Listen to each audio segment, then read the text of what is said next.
আসসালামু আলাইকুম ওয়া রাহমাতুল্লাহি ওয়া বারাকাতুহু। সংগ্রামী ভাই এবং বন্ধুগণ, আপনারা জানেন আজকে আমরা জুলাই সনদ বাস্তবায়নের অনতি বিলম্বে জারি এবং নির্বাচনের পূর্বে গণভোট অনুষ্ঠান তার তফসিল ঘোষণা সহ 5 দফা দাবিতে আজকে মাননীয় প্রধান উপদেষ্টার নিকট স্মারকলিপি প্রদান করেছি। আমাদের এই দলে বাংলাদেশ জামাত ইসলামীর মাননীয় সেক্রেটারি জেনারেল অধ্যাপক মিয়া গোলাম পরোয়ার সাবেক এমপি, বাংলাদেশ ইসলামী আন্দোলন বাংলাদেশের যুগ্ম মহাসচিব মৌলানা ফজলুল বারী মাসুদ, খেলাফত মজলিস নায়েব আমির সাখাওয়াত হোসেন এবং বাংলাদেশ খেলাধুলার যুগ্ম মহাসচিব মৌলানা তোফাজ্জল হোসেন মিয়াজি এবং নিজাম ইসলামী পার্টির মহাসচিব মুসা বিন ইজাহার, বাংলাদেশ খেলাফত আন্দোলনের মহাসচিব মৌলানা সাদেক ইউসুফ এবং জাগপার সহসভাপতি মুখপাত্র প্রকৌশলী রাশেদ প্রধান, বাংলাদেশ ডেভেলপমেন্ট পার্টির প্রেসিডেন্ট অ্যাডভোকেট আনোয়ারুল হক চাঁদ, এই 8টি দলের প্রতিনিধি ছিলেন। সেখানে আমরা গিয়েছিলাম।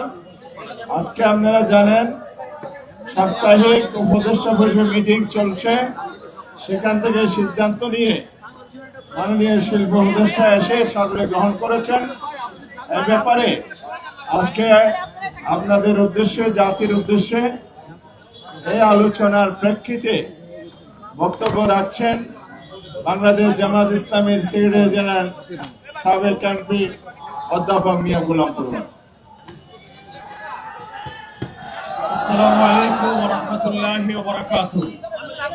সম্মানিত 8টি রাজনৈতিক দলের শীর্ষ নেতৃবৃন্দ, আজকের এই প্রধান উপদেষ্টা বরাবর স্মারকলিপি প্রদান কর্মসূচিতে উপস্থিত লক্ষ লক্ষ জনতার মিছিল এবং স্মারকলিপি প্রদান শেষে সমবেত দেশবাসী ভাইয়েরা, আপনাদের 1 ঘন্টারও বেশি সময় এই মৎস্য ভবন চত্বরে আপনারা স্মারকলিপি প্রদানের এই সময়টুকুকে ধৈর্যের সাথে অপেক্ষা করেছেন। আমরা 8 দলের পক্ষ থেকে আপনাদের সকলের প্রতি কৃতজ্ঞতা জানাচ্ছি, আল্লাহ শুকরিয়া জানাচ্ছি। দেশ ও জাতির স্বার্থে, মুসলিম উম্মার স্বার্থে এই কষ্ট এই জাতি অনেকদিন করেছে। সামনে আরো কোনো কষ্ট, কোনো ত্যাগের প্রয়োজন হলে সেগুলো বিনিময়ে আমরা আমাদের ইচ্ছিত লক্ষ্য আমরা অর্জন করতে চাই ইনশাআল্লাহ। অনেক নেতৃবৃন্দ এখানে আছেন, সকলেই বক্তব্য রেখেছেন।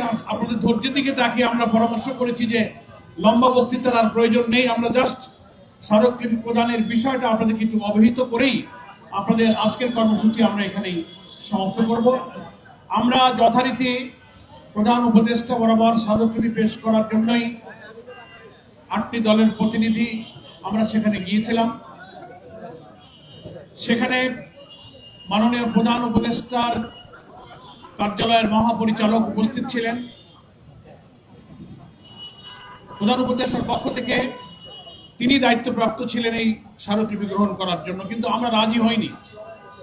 আমরা বলেছি যে না, আমরা সরকারের কাছেই আমরা এই 8টি রাজনৈতিক দলের প্রধান নেতাদের স্বাক্ষরিত স্মারকলিপি পেশ করতে চাই। তো ওনারা বললেন আজকে বৃহস্পতিবার উপদেষ্টা পরিষদের সাপ্তাহিক বৈঠক চলছে। তখন প্রধান উপদেষ্টা সভাপতিত্বে উপদেষ্টা পরিষদের বৈঠক চলছিল। আমরা তখনও বলেছি না, তাহলেও ওই বৈঠকে আপনারা খবর দেন যে আমরা এইভাবে স্মারকলিপি এখানে মহাপরিচালকের কাছে হস্তান্তর করব না। কমপক্ষে প্রধান উপদেষ্টার একজন প্রতিনিধি, একজন উপদেষ্টাকে এখানে আসতে হবে কমপক্ষে। তো মহাপরিচালক মহোদয় আমাদের কথার প্রতি সম্মান প্রদর্শন করে প্রধান উপদেষ্টার সেই উপদেষ্টা পরিষদের বৈঠক যেখানে চলছিল সেখানে তিনি মেসেজ দিয়েছেন। আমাদের মেসেজ পাওয়ার পর প্রধান উপদেষ্টা মহোদয় উপদেষ্টা পরিষদের বৈঠক থেকেই মাননীয় শিল্প উপদেষ্টা জনাব আদিলুর রহমানকে বৈঠক থেকেই তিনি আমাদের কাছে পাঠিয়েছেন। তো উপদেষ্টা পরিষদের বৈঠক থেকে উঠে আমাদের এখানে আসতে গিয়ে যতটুকু সময় লেগেছে এ কারণেই কিছুটা বিলম্ব হয়েছে। উনি প্রধান উপদেষ্টার নির্দেশে বৈঠক থেকে আমাদের এখানে ছুটে এসেছেন এবং আমরা 8 দলের শীর্ষ নেতৃবৃন্দ সেখানে উপস্থিত ছিলাম। উনি জানালেন যে প্রধান উপদেষ্টা আপনাদের সকলকে সালাম জানিয়েছেন এবং আমাকে ওনার পক্ষ থেকে এই স্মারকলিপি গ্রহণ করার জন্য পাঠানো হয়েছে। তো আমরা 8 দলের শীর্ষ নেতৃবৃন্দ ওনাকে আমরা স্বাগতম জানিয়েছি, ধন্যবাদ জানিয়েছি যে আপনি যে আজকে এই লক্ষ লক্ষ 8 দলের নেতা কর্মীদের গণ আকাঙ্ক্ষার প্রতি সম্মান রেখে প্রধান উপদেষ্টা প্রতিনিধি হিসেবে আপনি এসেছেন, আপনাকে আমরা ধন্যবাদ জানাচ্ছি। তারপরে আমরা খোলামেলা বসে সেখানে আলোচনা করেছি। ওনার কাছে আনুষ্ঠানিকভাবে আমরা 8 দলের নেতৃবৃন্দ স্মারকলিপি লিখিতভাবে হস্তান্তর করেছি এবং সেখানে গণমাধ্যমের লোকেরাও ছিল। আমরা ওখানেও আবার উপদেষ্টা মহোদয়ের সামনে স্মারকলিপির পুরা বক্তব্য এবং 8 দলের শীর্ষ নেতৃবৃন্দের নাম স্বাক্ষরিত সেটা আমরা ওনার সামনে উল্লেখ করেছি। এরপরে উনি আমাদেরকে এবং গণমাধ্যমের উদ্দেশ্যে বক্তব্য রেখেছেন। সংক্ষেপে তিনি ধন্যবাদ জানিয়েছেন এবং জাতির সামনে যে রাজনৈতিক সংকট, এই সংকট নিরসনে সরকার যে আন্তরিক এবং সকল রাজনৈতিক দলের কাছে সপ্তাহখানেক সময়ের মধ্যে পারস্পরিক আলোচনা করে একটা সমাধানে পৌঁছাবার জন্য সরকারের যে অনুরোধের কথা তিনি আমাদেরকে স্মরণ করিয়ে দিয়েছেন। আমরা বলেছি যে আমরাও সরকারকে এই উদ্যোগে এবং এই সংকট নিরসনের সকল ধরনের সহযোগিতা করতে প্রস্তুত আছি এবং আমরা আজকে পল্টন মোড়ের ঐতিহাসিক সমাবেশ থেকে নেতৃবৃন্দ যে বক্তব্য দিয়েছেন সেটা ওনাকে জানিয়েছি যে আমরা সবাই প্রস্তুত আছি। এখন রাজনৈতিক দলের এই সহযোগিতা প্রয়োজন, তার জন্য তিনি আবারও আহ্বান জানিয়েছেন। এই মোটামুটি আমরা স্মারকলিপি প্রদানের কার্যক্রম সম্পর্কে আপনাদেরকে অবহিত করলাম। আর সাংবাদিক বন্ধু যারা আছেন, যেহেতু এখানে দীর্ঘ সময় আমাদের হাজার হাজার ভাইরা অপেক্ষা করছেন, নামাজ হয়েছে 2টা পার, আজকে আমাদের এই স্মারকলিপি প্রদান সংক্রান্ত বক্তব্যকেই আমাদের ব্রিফিং ধরে নেবেন পৃথকভাবে, আর এরপরে ব্রিফিং করাটা সময়ের কারণে অনেকেই ধৈর্য ধরতে পারছেন, অনেকে কষ্ট হয়েছে।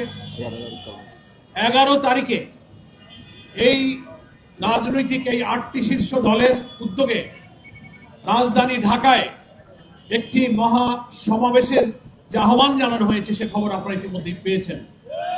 11 তারিখের আগে আমরা আজকে সরকারের কাছে আবারও স্মরণ করে দিতে চাই, এই মহাসমাবেশ ঢাকায় লক্ষ লক্ষ জনতার পদভারে মুখরিত হবার আগে আপনারা আমাদের এই 5 দফা দাবি মেনে নিয়ে জুলাই সনদের এই গণ আকাঙ্ক্ষার প্রতি সম্মান প্রদর্শন করুন। তা না হলে 11 তারিখে রাজধানী ঢাকার চিত্র ভিন্ন হবে ইনশাআল্লাহ। আশা করি জনতার এই দাবির প্রতি সম্মান প্রদর্শন করে উপদেষ্টা পরিষদ খুব দ্রুত সিদ্ধান্ত নেবেন। আপনাদের প্রতি আহ্বান থাকলো প্রত্যেকটি রাজনৈতিক দল লিয়াজোর জন্য কমিটি গঠন করে দেবেন এবং 11 তারিখের সমাবেশ সফল করার জন্য প্রয়োজনীয় নির্দেশনা লিয়াজো কমিটির পক্ষ থেকে যাবে। আপনারা সেটা ইনশাআল্লাহ প্রচেষ্টা চালাবেন।